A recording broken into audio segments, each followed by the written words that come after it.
ay ñu seetaan tuuti rek ñu xool exercice yi après ñu doog a dellu si waat ci plateau bi ngir ñu expliquer nit ñi ci lan la ñu nekk.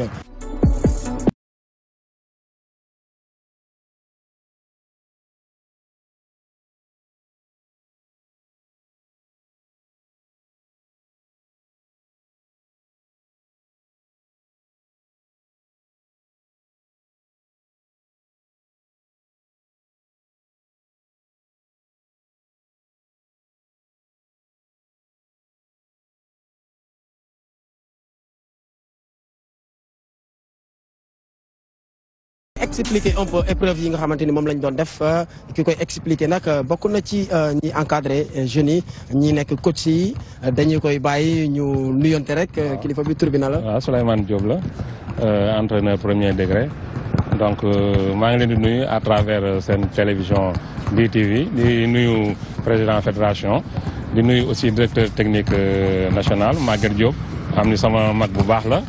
xam naa ko bu baax donc maa ngi leen di gërëm bu baax. laaj yu ma laaj nag. coach voilà épreuve yi lan lañ ci lan lañ njëkkee ak ci lan lañ. waaw si liñ njëkkee mooy ay travail de base la dribble de progression pour pouvoir débarrasser de l'adversaire donc foog ñu travailler ko de bas âge parce que soo demee ba yenn âge yi pour nga mun ko def day xaw a difficile donc à bas âge day fekk sa yaram neex donc si ngay mun a def yenn techniques yi nga xam ni c'est complexe ak yenn yi nga xam ni c'est simple donc c'est des mélange de travail donc de travail technique et de travail de coordination. donc kon lii moom bu ci jógee. bu jàkkaarloo adversaire am du metti ci moom pour mu dribbler. waaw loolu moo tax ñu koy gën a liggéey parce que xale yi moom loolu la foog ñu liggéey ko bu baax parce que ñetti phase yi foog mu am mooy mun ko former mu nekk formation bi mu nekk aussi beneen bi di perfectionnement bi ak aussi mu nekk stabilisation bi ce qui fait que li ñuy def nii dañu koy yokk di yokk ndànk-ndànk ba nga xam ni ak état boo munti ñëw. noo munti ñëwee day fekk mu entraîné ñu tàggat ko ba nga xam ni noo munti ñëwee dina la mun a romb donc muy côté gauche côté droite donc moo tax ñuy def ay maniement côté gauche côté droite pour mun a dévier adversaire bi à gauche ou bien à droite parce que basket du benn côté rek.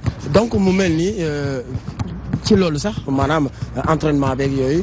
day tax moom loxo yi dafa mel da koy jàngale ñaari loxo yëpp mais gauche mais droite. waaw mais gauche mais droite parce que basket comme loxo la foog nga mun a am coordination sa yaram ak sa loxo ak bal bi par rapport sa position ak position adversaire bi ce qui fait que doo mun a ni benn loxo rek laay basketé donc su boobaa dañ lay yóbbu si repères yi mooy si benn point su boobaa da ngay perte bal bi donc foog ñu mun a travailler ñaari loxo xam ni foo ñu yóbbu wala fu ñu la bëgg a yóbbu mun lañ la fa yóbbu pour mun a dem gauche wala dem droite. voilà après ñu dem ci lan bu ñu jógee ci loolu noonu. waaw après dinañ ko xoolandoo léegi suivant ñuy dem comme ça ma leen di leeralal ngay soon ma woo rek ma leeralal leen si yan travail la ñu doon def.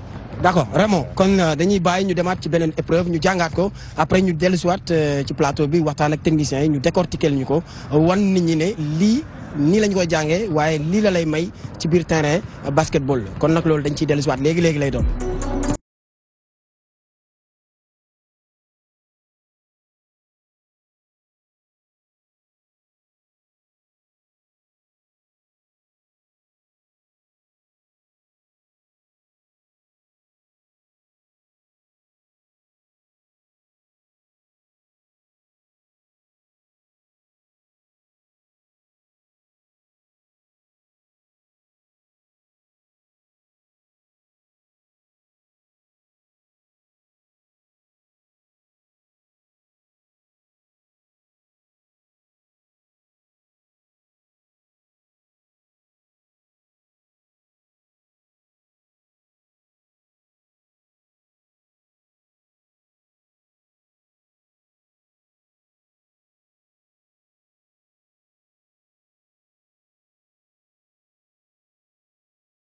ba léegi rek gis ngeen ne ndaw ñi ku gis ni manier ballon bi nga xam ne bon si graine bi mu ngi ñëw ci basket bu Sénégal kenn ngi nii grand tour bi na la. Kevin. yow mën nga basket. waaw. xoolal caméra bi ñu xool ndax Kevin moom mën na basket wala déet ci li ngay waxtaanee yow kan nga bëgg a doon ci basket ak lan nga bëgg a def lan moo tax ngay basket. pour sama avenir pour si basket bi à part basket si jàng bi laa bëgg a jëngu wante à part jàng bi si sport bi laa bëgg si sport bi laa bëgg nekk. mais est-ce que yaa ngi jàng bu baax école. waaw 4e laay def. moyenne ñaata nga mën daaw. moyenne 14 laa amoon daaw. yaa ngi entraîné bu baax aussi. ah yow ban poste ngay joué. meneur de jeu laa joué. bëgg nga nekk équipe nationale. waaw incha allah. ñu ngi keneen grand tour bi na la. Ibrahima Sène. Ibrahima Seck yow ban poste ngay joué. man meneur.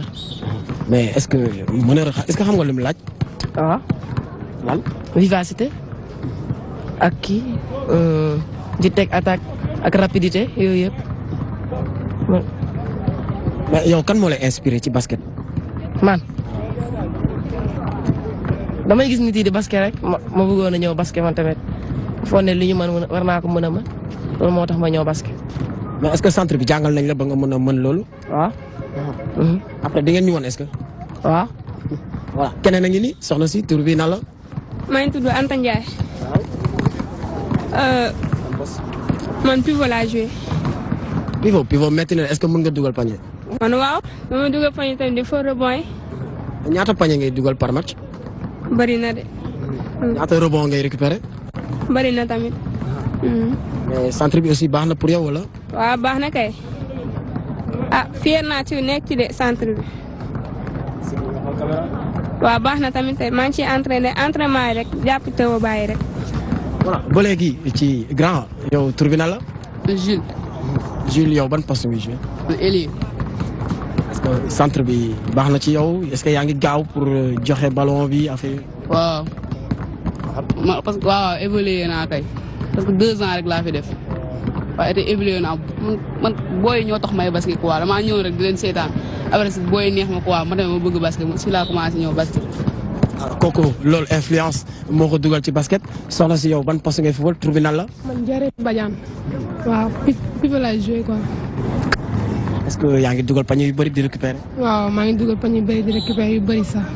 ñaata panier ngay dugal par match. non day bëri de. nu mu ko mën a compter sax.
formation bi ak épreuve yi ñu fi jot a def yëpp def nañu dribble yi conservation de balle léegi rek ñu ngi ci yeneen i épreuve coach ci épreuve yi ngi doon nekk nii léegi nu mu tudd ak lan lay may xale bi. waaw ñoo ngi woon si épreuve tactique yi donc c'est le déplacement des joueurs par rapport à l'occupation des espaces donc ça leur permet que ñu am mobilité si jeu bi pour mun a déplacer wu parce que basket foog ngay déplacer wu doo taxaw benn place rek pour xaar bal bi ñëw donc foog ngay déplacer wu di occuper espace yi nga xam ne adversaire bi daf ko bàyyi de fait que léegi da ngeen di mun a évoluer à l'avant pour aller marquer le panier facilement par de cela donc day permettre xale bi mu am mental dans le jeu pour mun a am lecture de jeu bi par rapport ak position défensive bi soit son vis-à-vis direct ou bien par rapport ak les autres adversaires donc coordination aussi entre moom ak ballon bi ak yeneen joueurs yi pour mu mun a progresser et puis mun a couper pour aller dem au panier donc si côté formation bi la pour ñu foog donc ñu def ko ndànk-ndànk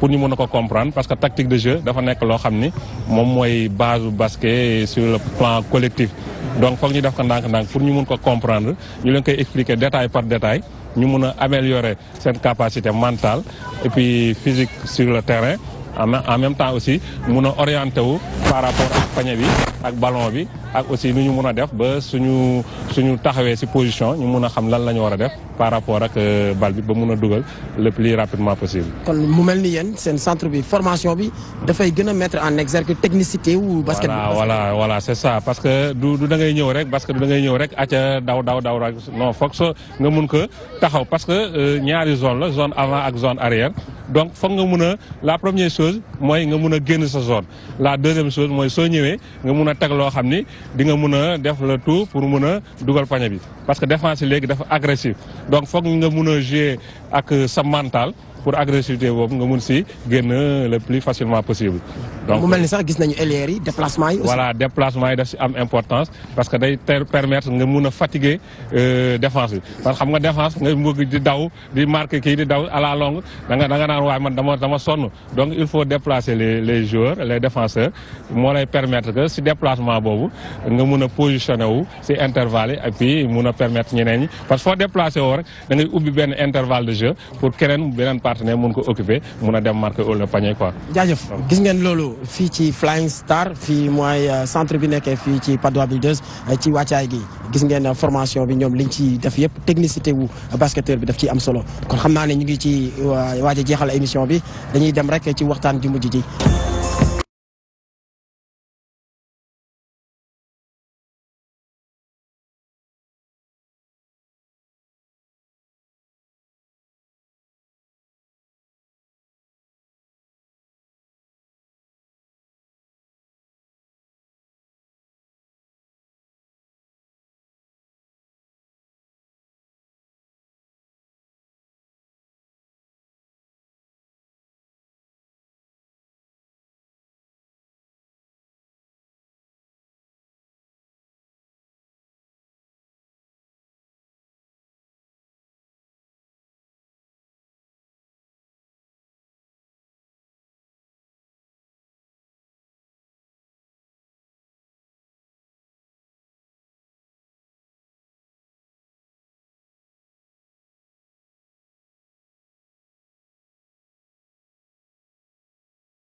rek moo ko tax a jóg tey jii nag ñu déplacé woo la ñëw fa fii Patte d'Oie ngir gëstu seetaan ñii di waa Flying Star di centre boo xamante ni mu ngi def lu bari ci basketball bu Sénégal waaye tamit ca bitim réew mais loolu moo tax dañuy dellusiwaat ak président waxtaan ak moom centre bi basket mu ngi fiy dund dafa mel ni. waaw basket bi moo ngi fiy dund parce que noo ngi formé xale yi. Et puis au-delà forme bi sax saison passée on a compéti ci deuxième division et alhamdulilah ça s'était très très bien passé. fii centre bi est-ce que mu ngi fiy formé ñoo xamante ni ñu ngi leen di dégg wala gis nañ leen wala tukki nañu wala. centre bi moo ngi formé ay jeunes yi nga xam ne actuellement nii noo ngi comme actuellement aux États-Unis di fa jàng mais aussi di fa basket mais pour l'instant ils sont pas encore appelés en équipe nationale mais yaakaar nañu sous peu de temps inchallah dina am quelques-uns wala quelques-unes d'entre ñoom ñi nga xam ne dina am yaakaar nañu dina am possibilité gars yi woo leen équipe nationale. Sinon rek peut-être y a comme Maimouna Diarra bi nga xam ne elle a été formée par Saint-Louis Basket Club mais depuis 4 ans moo ngi fii ci centre bi xam nga day di liggéeyam ak waa centre bi quoi. yan booy ñoo fi wala yan jigéen ñoo fi jot a jaar ci centre bi nekk aux États-Unis parce que dafa mel ni yéen itam yéen a ngi alimenté côté boobu. waaw bu nekkee côté boobu y a beaucoup franchement de jeunes yi nga xam ne si centre bi rek nañu mës a basket après dem aux États-Unis mooy comme le cas de Serigne Tako Fall mais aussi y a comme le cas de Khadim Sy bi nga xam ne ak Ibrahima Kamara Khadim Sy moom Pikine non Diso noo ko formé woon mais c'est par la suite la ñëwoon commencé entraîner fii nu jàppale ko daaw sax ñoom noo gagné championnat États-Unis lycée actuellement moo ngi université foofu di fa basket mais aussi il y a comme Ibrahima Kamara mooy xale bi njëkk a jóge fii si centre bi dem aux États-Unis moom tamit moo ngi foofu actuellement université di fa basket waaye et il y a chez les filles aussi il y a comme Anne Françoise yi nga xam ne ak Fifindou Fifindou moom elle a été formée au Jaraaf. Donc c'est par la suite que le ñëw fii jàppale ko ba mu continuer am bourse d'études mën a dem aux États-Unis jàng et du basket. Pour basketteurs yu bëri. non man je pense que lii la mooy que doon am benn ambition ak benn vision bi nga xam ne c'est pour tout le Sénégal lépp jeune bu nga xam ne si cadre étude sport mën nañ ko si jàppale dañ ko si jàppale parce que fii basket bi c'est sûr que non koy pratiquer au Sénégal mais il y a pas beaucoup de débouchés moo tax tamit te xale yu bëri dañuy mujjee seen jàng daf siy yàqu ndax basket bi moo tax ñun dañu bëgg a allier ñaar yëpp ba nga xam ne xale bi day jàng te day basket et les États-Unis franchement moom mooy meilleure formation si loolu mooy jàng ak basket voilà donc. président ñu waxtaan ak coach rek coach liggéey bi mbaa yomboon na ak yow yaay coach kan. waaw man la coach Ibrahima Mbodj. bon raa laa nekkoon léegi ma ñëw fii di job ak grand bi depuis 4 ans ou 5 ans ci ren quoi bon affaire bi nag yombul xam nga bopp bu dara nekk nga bëgg ci def dara moom du yomb mais xam nga lépp sant rek parce que yàlla mi ngi ci may ndam daal di ñu ngi gis sànq yaa ngi gis sànq lu booy bi lu ñu def ak ñoom ci kii bi ci entraînement yi ñëpp ñu koy jéem a répété lépp sant rek xam nga moom yombul tamit mais xam rek ñu ngi ci sant yàlla quoi. am na aussi benn assistant ci entraînement yi parce que xam nga coach yi aussi dañuy soxla ku leen di dimbali pour ñu jàppale leen ci entraînement yi mais assistant bi je pense que joueur la sax aussi grand tour bi na la. Amadou Kaba. yow yaay jàppale gars yi gis nañ ne ni ngay manier ballon bi liggéey bi nan nga koy defee ba jàngal ko xale yi. waaw liggéey bi moom biñ ñu ko doon jàngal dafa yomboon su ñun quoi et puis dañ ci doon def suñu kéemtalaay kàttan pour mun ko moo tax plaisir la su ñun bu ñuy ñëw tey di jàppale coach yi pour ci booy yi quoi parce que ñoom tamit suñuy rakk lañ moo tax dañ leen koy defal ak xol bu set quoi loolu kese la. gis nañ ne fii da ngeen di mettre en exergue dribble bal bi jàng ko téye ko bu baax ndax loolu dañ leen ko jàngaloon moo tax nga bëgg ko transmettre.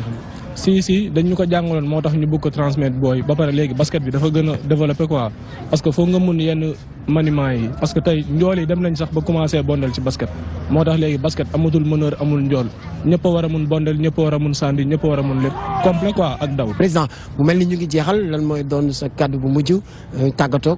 ok donc kaddu tàggatoo avant tout dañuy remercier toute la population de la Patte d'Oie si seen soutien et puis tamit parce que la population de la Patte d'Oie a mis à notre disposition mooy terrain communal bi nga xam ne fii nañuy entraîner tamit di jox opportunité chance donc pour dire rek bépp xale tamit bu fi dem si kàttanu yàlla ba dem extérieur wala équipe nationale noonu xam ne ndamu waa Patte d'Oie la parce que ñoom tey bu leen neexoo ñooy terrain communal la amoo droit di fi entraîner mais dañu ñëw ubbil nu bunt yi ba tey jii nu mën a teg projet bi moo ngi porté ay fii et puis di remercier comme Amadou Kaba bi nga xam ne c'est vrai c'est un joueur et mun naa ne c'est l'une des âmes du centre ak coach Ibrahima et maa ngi franchement ak remercier tout le monde et tous les joueurs joueuses et di leen encourager que nu kon ne liggéey bi. centre bi daal yéen a ngi ciy woo ñëpp ñu ñëw jàng fii dàq seen wërsëg. effectivement centre bi comme lu may waxee c'est un centre ouvert comme gis nga tey jii boo xoolee jeunes yi dëkk Patte d'Oie xëy na ñaar rek noo jot a am opportunité dem aux États-Unis ak centre bi ñaar kese mais sinon il y a des jeunes de Saint-Louis il y a des jeunes de Thiès il y a des jeunes de Mbour li nga xam ne xam nga noo ngi actuellement aux États-Unis donc noo ngi koy sant yàlla bu baax a baax.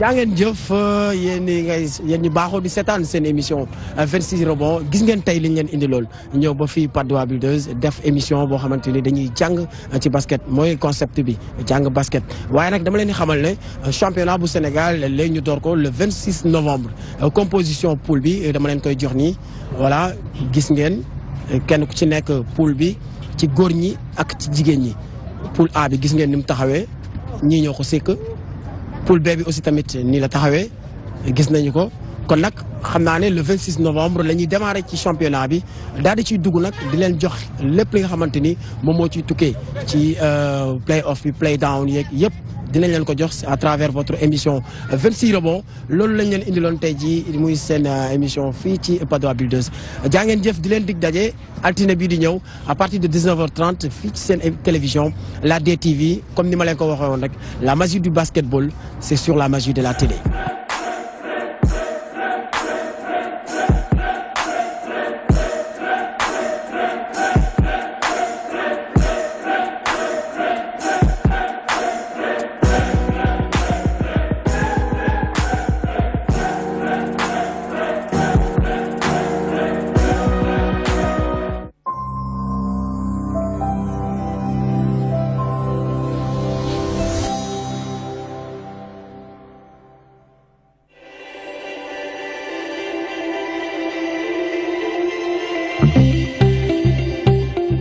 Sadio was coming from, he began as a football player in our academy in Dakar, Génération Foot. It's a wonderful place with wonderful pitches.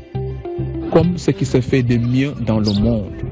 Aider ces gamins qui sont vraiment laissés en rade. On reconnaît, on est un pays pauvre, mais on est très riche en talent ici en Afrique.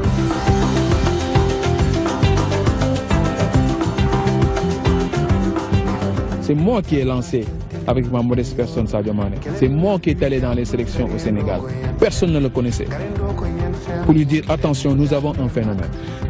L'année qu'il est allé au CMS, he was arriving in winter and he never saw snow. He never knew such loud temperature. And so after a few months, I think as he was injured, he couldn't play. Did you ever feel like quitting, like going back to Senegal and saying, right, I've had enough, I want to go back home? Yeah, the beginning in my head is to go back home. It was to go back home, but I remember my first game also. It was not easy. After 25 minutes, I came out. I was crying this day after the game. We had to give him this self-confidence to say, okay, no, that's normal. It's difficult. It would be difficult for me to come in Senegal. Everything would change for me. It would be the same. When I was injured as well, he always talked to me, and it was, as a father, he helped us too much. So I want to thank for all he did for us. Our players here, when they have a problem, they go to their parents, their girlfriend, their uncle, their grandmother. He was alone. They need you not only as a coach, but as sometimes as a father, sometimes as a teacher, sometimes as a policeman.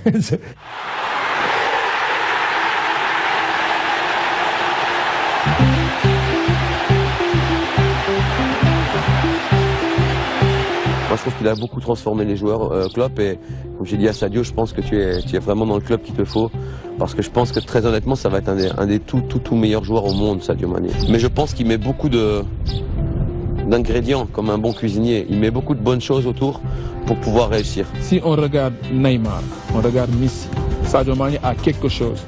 Il a quelque chose que Messi n'a pas. Il a quelque chose que Neymar n'a pas. Pourquoi ce serait lui qui serait le premier?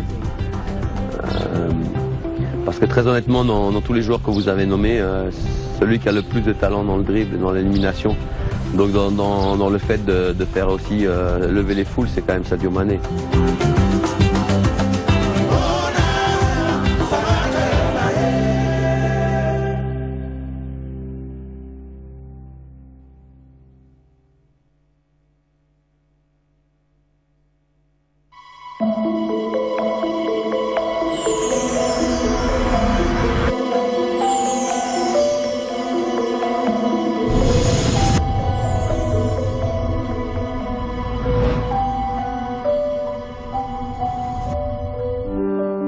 Le prétexte est bien choisi. Une rencontre initiée à Dakar avec l'autorité de régulation des télécommunications des postes, le ministère des tutelles et plusieurs partenaires. En marge des échanges sur la gestion du spectre et le financement de la radiodiffusion numérique, une délégation de l'Union internationale des télécommunications choisit de visiter les installations de la télévision numérique terrestre. La transition au Sénégal de l'analogie au numérique est l'œuvre du groupe Excaf Telecom. Je suis impressionné par les équipements. Je suis également impressionné par la vision de ce pays. À voir ce qui est devant nous, je pense que le Sénégal est leader parmi tous les pays africains.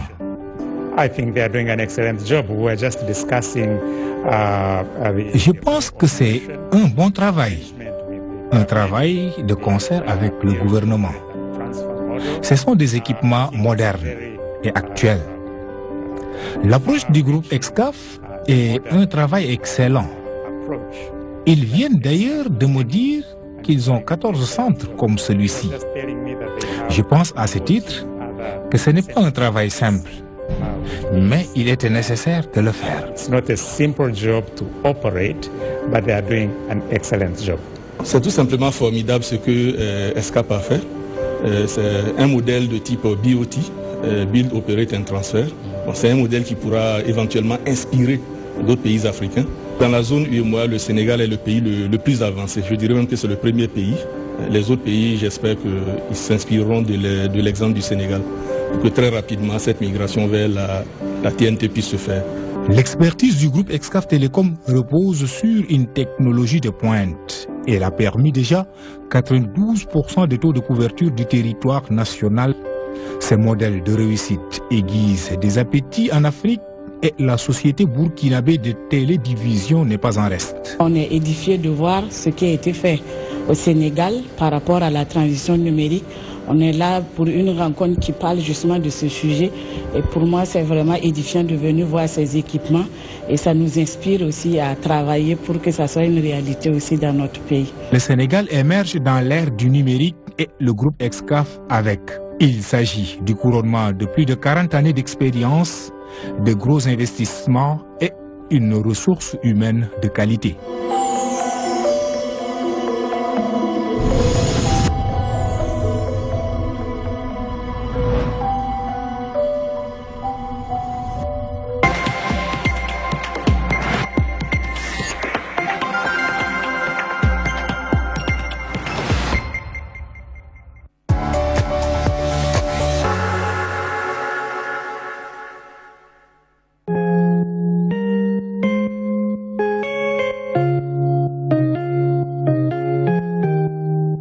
Actions street marketing, tournée roadshow urbain, street marketing, marketing événementiel.